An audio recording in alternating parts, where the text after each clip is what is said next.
How can a steam engine work if it can't boil its own water? Allow me to introduce the fireless locomotive, a working steam engine with no fire, no coal, and no capability to produce its own pressure. Yet, somehow, these little engines outlived conventional steam power by decades. The idea is simple. Where the boiler would normally sit, there's one giant insulated tank, and that tank is where the whole genius of the design lives. You don't fuel an engine like this in the traditional manner with coal and fire. You charge it with boiling water by plugging it straight into a high-pressure static boiler. The secret is pressure, because under pressure, water stays liquid well past its normal boiling point. When the driver opens the regulator, the pressure inside the tank drops, and that superheated water instantly flashes into steam. The tank never makes its own heat, it only hoards it. 15 minutes at the charging point was enough to fill the tank, though a charge gave the engine 3 to 4 hours of work rather than a whole day. Crews of these engines would pull back next to the static boiler whenever the work paused.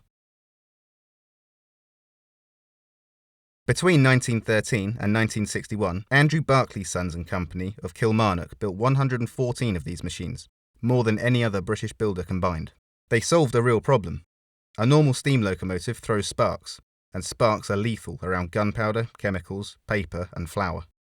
With no fire on board, these engines could push wagons right inside hazardous buildings. During the First World War, the cordite factory at Gretna ran a fleet of them to move explosives across a site that stretched 9 miles. They were also extremely practical. A conventional steam shunter took hours to come up to pressure and needed a fireman tending it all day. A fireless engine needed neither, and since the factory was raising steam anyway, the fuel was always available.